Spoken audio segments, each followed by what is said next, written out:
গোটেইকেইটা অলপ অলপ লাগি দিলে এজন উঠি দিয়কচোন। আমি ঘৰ বনাম বুলি প্ৰতিশ্ৰুতি দিছিলোঁ, কাম আৰম্ভ হ'ল। তৰ্জা ল'লোঁ, টিং ল'লোঁ, বাঁহ ল'লোঁ, চব আমাৰ ৰেডি। আজিৰ পৰা আমাৰ কাম আৰম্ভ।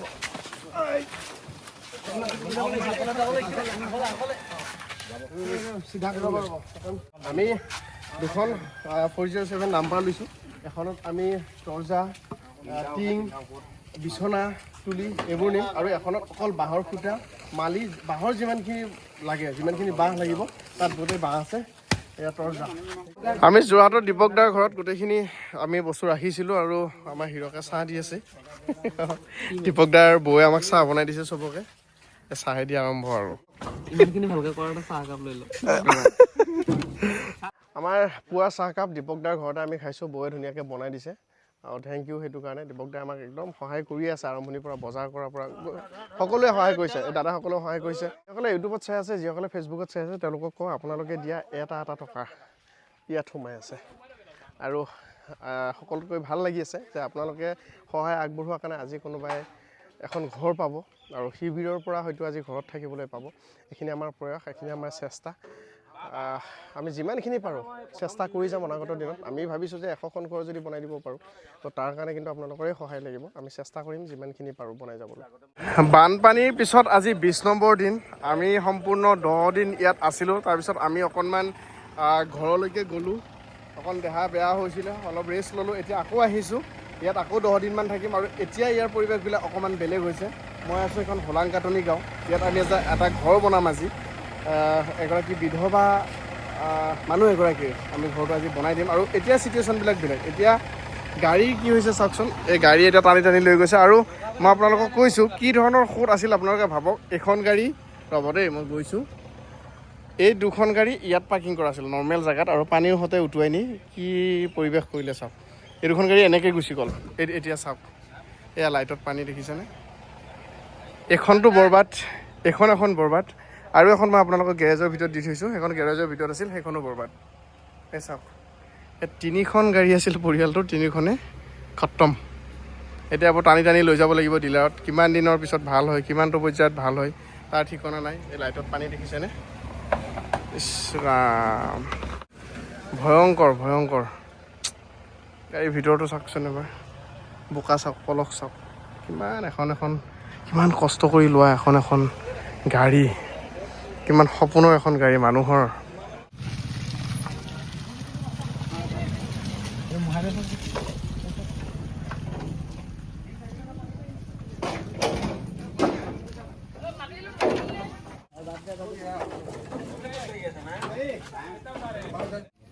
আমাৰ খানা আহিছে। আমি এখন হোটেলত খানা অৰ্ডাৰ দিছিলোঁ।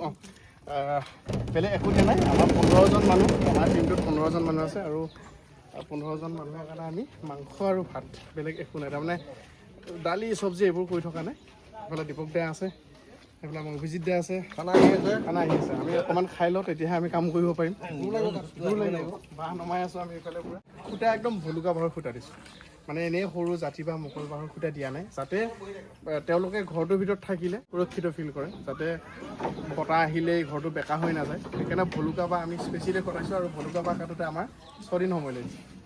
এয়া ভলুকা বাঁহৰ খুঁটা, এইবোৰ জাতি বাঁহ, এয়া ওপৰত যাব, জাতি আৰু মকল বাঁহ। আমাৰ গোটেইকেইজন মানুহে সহায় কৰিছে দেই। এয়া যোৰহাটৰ, এয়া আমাৰ যোৰহাটৰ, এই আমাৰ দীপেন কাই, অৰিজিনেলি আমাৰ নলবৰীয়া, কিন্তু এতিয়া যোৰহটীয়া। দীপেন কাই নমস্কাৰ। আমাৰ যোৰহাটৰ গোটেই মানে অলপ কষ্ট হৈছে, বেয়া নাপাব দেই। আমাৰ এইফালে দীপক দা আছে, বিলনী আছো দেই। এইফালে আমাৰ হীৰক পাঠ, তাৰপিছত এইফালে আমাৰ পল্লৱ, যথেষ্ট সহায় কৰিছে বাঁহ চাহ কাটি দিয়াত, তাৰ কাৰণে থেংক ইউ। আৰু আমাক ভাত খাবৰ কাৰণে আশ্ৰয় দিছে।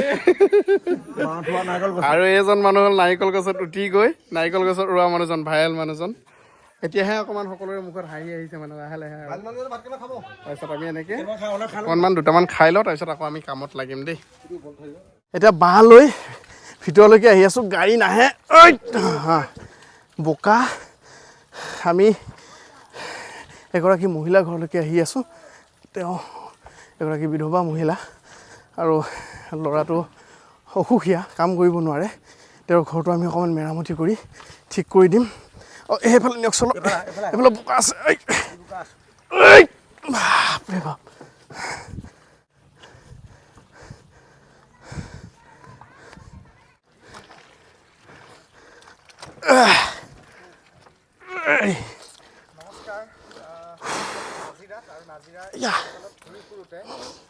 বাছ কাম আৰম্ভ হ'ল, জোখ মাখ হ'ল। এয়া চাওক, এই তলৰ পৰা পানী ওলাইছে দেখিছেনে? মাটিবিলাক পূৰা ঢিলা ঢিলা হৈ আছে। পোত আমি 2.5 ফুটমান পোত দিয়া গৈছোঁ ভিতৰৰ ফালে। তাৰপিছত এইফালে অকণ বাঁহ কাটি আছে, এইফালে ভণ্টিহঁতে আছে কিবা কিবি কামত লাগি, মানে সকলোৱে লাগি আছে মুঠতে। তাৰপিছত আমাৰ এইফালে ছাৰ কি চাইছা? পাৰ্ক এটা চাইছা হয়নে? অঁ তো ইয়াতে এটা ঘৰ হ'ব ধুনীয়াকৈ, আপোনালোকে পৰিৱেশটো চাওক, অকল বেৰাখনহে আছেগৈ। এইফালে এখন ঘৰ হ'ব ইয়াত। আপোনাৰ ঘৰৰ কাম ষ্টাৰ্ট হৈ গ'ল দেই। ঠিক আছে। মই যে ইমান দুৰ্ভাগ্য দিনত যে মই এতিয়া থাকিবলৈ ঠাইডোখৰ ঘৰটো যে পাইছোঁ, কিহৰ কাৰণে পাইছোঁ মই নিজে অনুভৱ কৰিব পৰা নাই।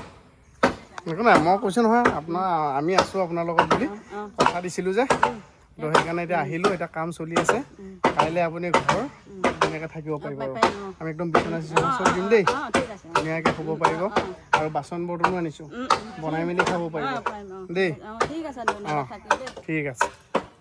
ইয়াত আপোনালোকে জ্ঞানদীপক দেখিছিলে নহয়, এই জ্ঞানদীপৰ ঘৰ এখন দেই। এতিয়া আমি অকণমান এইখিনি চাফা তাফা কৰা হৈ গ'ল, ইয়াতে বনাম জ্ঞানদীপৰ ঘৰ, হয় নাই? হে চাপ চাপ চাপ চাপ।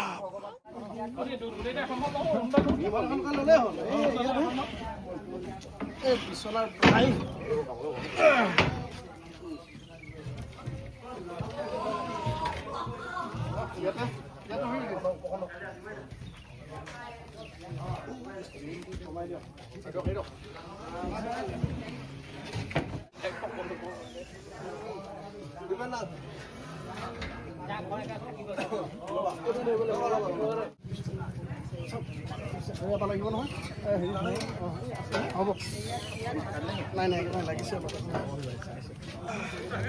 4 ফুটি বিচনা লগত তুলি থাকিব, গাৰু থাকিব, বেড কভাৰ থাকিব, চব আঁঠুৱা প্লাই আছে এইফালে।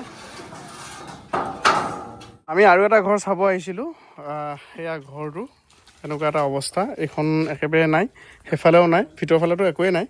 আৰু তেওঁলোক আহিছে নাওবৈচা কলেজৰ ফালৰ পৰা, আৰু তেওঁলোকে ধুনীয়াকৈ এতিয়া ঘৰটো ভিতৰখিনি চাফা কৰি আছে। খুব ভাল, তেওঁলোকৰ কেইবাজনো আহিছে মেম্বাৰ আমি পাইছোঁ।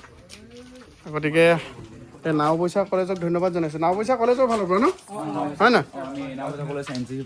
বঢ়িয়া। তোমাৰ NCC গ্ৰুপ, তোমালোক কিমানজন আহিছা?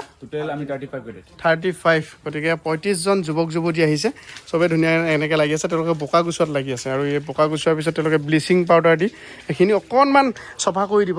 গতিকে কিছুমানে টকা পইচাৰে কৰিছে, কিছুমানে খাদ্য সামগ্ৰী দিছে, আৰু কিছুমানে শ্ৰম দান কৰিছে। ভাল লাগিছে এনেকৈ চবেই লাগি আছে, আৰু সেইকাৰণে আকৌ এবাৰ ধন্যবাদ জনাইছোঁ নাওবৈচা কলেজক, তেওঁলোকৰ ফালৰ পৰা আহিছে যিহেতু। এনেকুৱা কাম আহক, আৰু মানে বহুত প্ৰয়োজন হৈ আছে। আৰু যদি বেলেগ কলেজৰ পৰা আহিব বিচাৰে আপোনালোকে আহিব পাৰে, এনেকৈ গোটেই অসমৰ পৰা আহক, বিৰাট প্ৰয়োজন হৈ আছে এইখিনি কাম কৰিবৰ কাৰণে। প্ৰত্যেকজন মানুহে কষ্ট কৰি আছে সমানে এই ৰাস্তা। আৰু এইফালে আমাৰ দীপেন কাই আছে, এইফালে আছে পল্লৱ। কাম কৰি থকাৰ মাজতে আমাৰ গুৱাহাটীৰ পৰা আহি উপস্থিত হ'লহি দেই। আমাৰ এতিয়া ঘৰ যে বনাই আছোঁ, এই চাবলৈ আহিছে। ক'ত ক'ত গ'ল, কোনফালে গ'ল?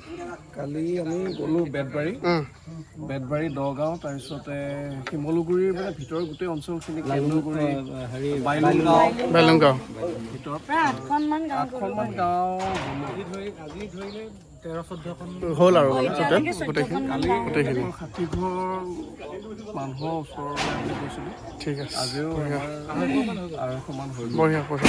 মানে আপোনালোকে বস্তু দিয়া নাই, সামগ্ৰী দিয়া নাই, আপোনালোকে পইচা দিছে। ভাল, যি পাৰিছে। কাৰণ বস্তুটো সকলোৱে দিছে অকণমান, যদি সেইকাৰণে আমি আৰ্থিকভাৱে সহায় কৰিম। ঠিক আছে, বঢ়িয়া। কি লৈ আহিছা? মই ইয়াত অকণমান কাপোৰ, সজুতি, মলম, ডেটল এনেকৈ লৈ আহিছোঁ। তোমালোক ক'ৰ পৰা আহিছা? মই নলবাৰীৰ পৰা আহিছোঁ। মোৰ নাম মেঘনা ভূঞা হয়। সেয়া আৰু লৈ আহিছোঁ। গোটেই ঘূৰিছা ন ইয়াত বিভিন্ন ঠাই? আজি বিহুবৰ গ'লোঁ, চন্তক গ'লোঁ, এইফালে চৰাইদেউৰ ফালে গ'লোঁ, যোৱাকালি আমি হেৰিফালে গৌৰী সাগৰৰ ভিতৰৰ ফালে গৈছা ঠিক আছে তেওঁলোকেও আমি য'ত ঘৰ বনাই আছোঁ তাতে আহিছে তেওঁলোকে অকণমান মাত দিবলৈ আহিছে দীপক দা লাগি আছে দেই পূৰা একদম মজা